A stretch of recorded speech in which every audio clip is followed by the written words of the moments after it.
faixa de Gaza, sem ninguém dentro. E quando Israel encontrou esse veículo, trouxe ele de volta e trouxe para cá.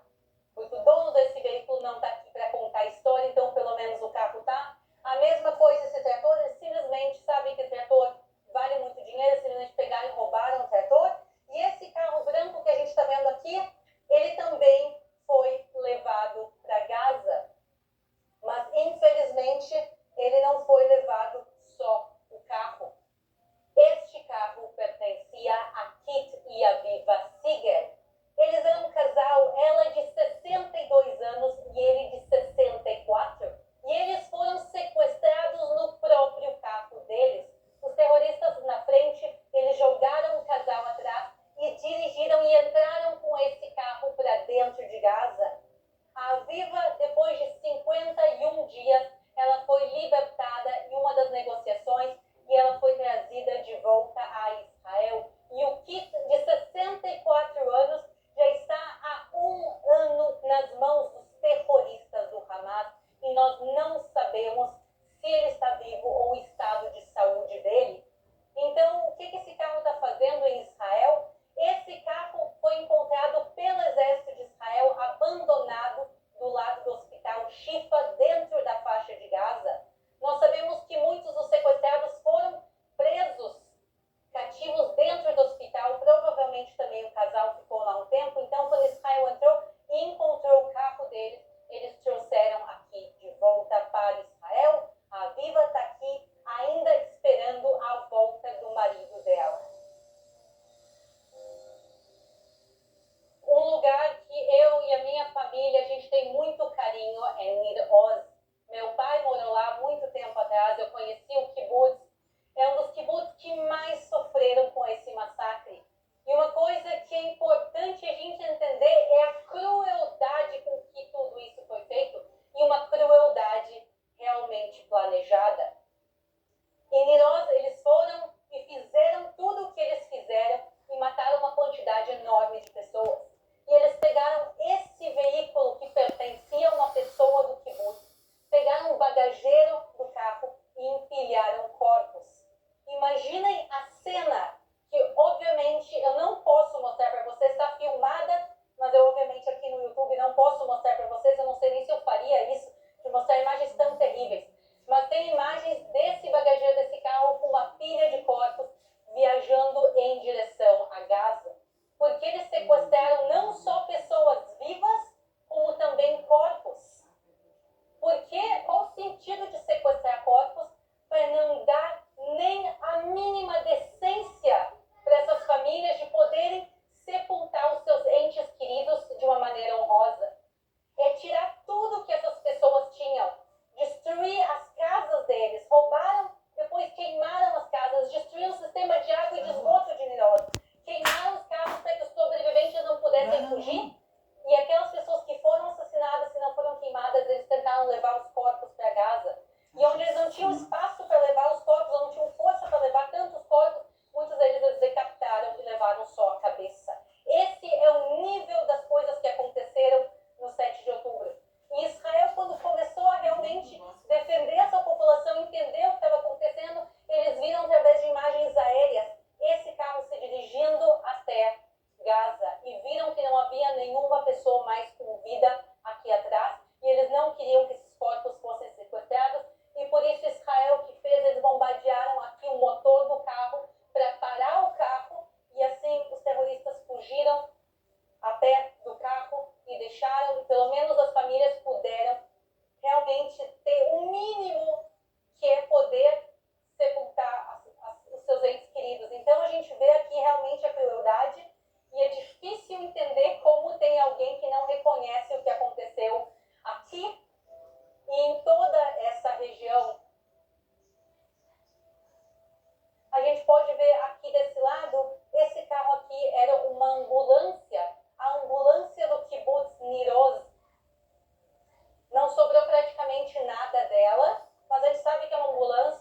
quantidade gigantesca de carros completamente queimados.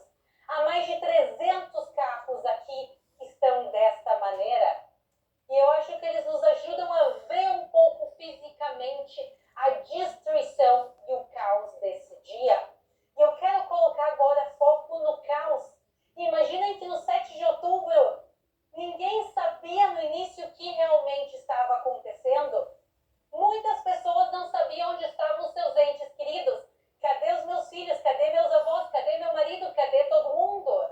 Ninguém sabia se eles haviam sido assassinados, se os corpos haviam sido sequestrados, se eles foram sequestrados ainda em vida, se eles tinham conseguido de alguma maneira escapar, pegar um carro, se esconder numa floresta.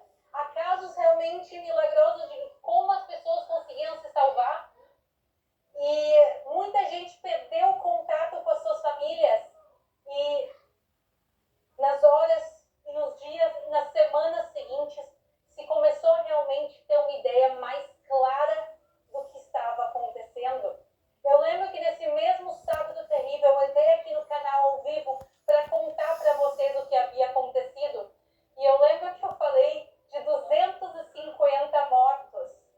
E hoje eu estou aqui de volta para contar que só naquele dia foram 1.145 mortos, além de todos os que foram mortos depois, além dos que foram levados vivos e mortos no cativeiro. Então, se teve que fazer um trabalho gigantesco para se reencontrar essas pessoas, descobrir se eles estavam vivos ou não, e se eles não estavam vivos, onde estavam os corpos. Haviam corpos espalhados por toda essa região e muitos corpos dentro dos carros. E aqui entra o Zaka. O Zaka é uma organização voluntária em Israel que o que eles fazem é realmente dar a última honra que eles podem dar a uma pessoa que já não está conosco. O lema deles é salvar o que se pode e honrar o que se pode. E eles vieram aqui de carro em carro e começaram a ver se havia pessoas dentro e começaram a tirar os corpos, ajudar a identificar eles e devolver eles para suas famílias para eles poderem ser sepultados. E alguns carros foi, entre aspas, um pouco mais fácil identificar que haviam pessoas. Outros carros não. Alguns carros eles tiveram que sepultar parte dos carros juntos porque não havia como separar a pessoa do carro. E nesse caso dessa parede que a gente está vendo aqui, obviamente os carros depois foram empilhados, mas eles pegaram cada um desses carros e eles tiveram que aspirar as cinzas humanas. E quando a gente fala de judeus queimados, de cinzas humanas, a primeira imagem que vem à cabeça é o Holocausto. E realmente esse é o maior massacre desde a época do Holocausto contra o povo de Israel. Não só contra o povo de Israel, mas aqui em Israel sem dúvida nenhuma. E por isso eles passaram um mês aqui, todos os dias, aspirando as cinzas dos carros, para poder tentar identificar quem eram as pessoas, para devolver para suas famílias, para sepultar. Eles passaram em cada um desses carros.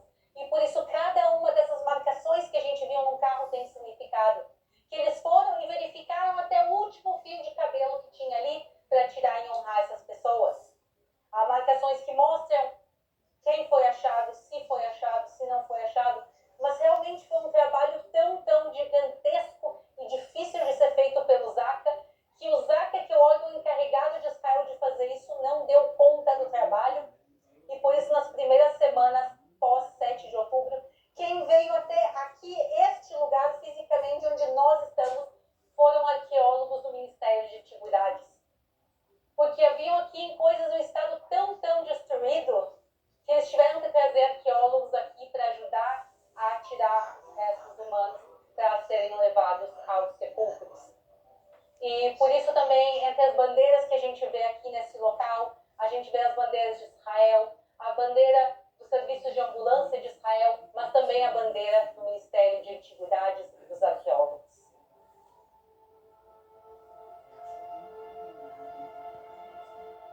A quantidade de carros aqui é realmente assustadora.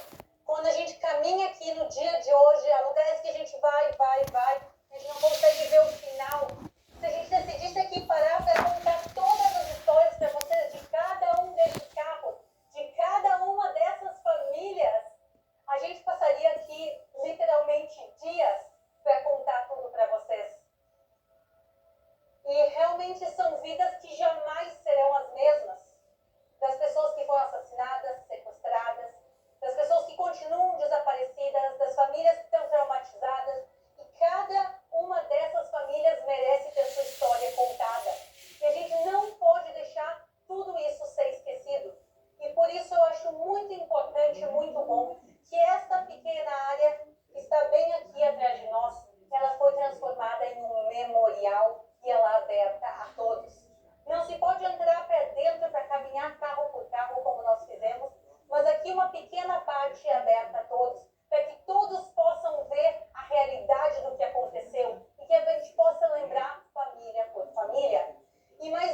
Eles vêm aqui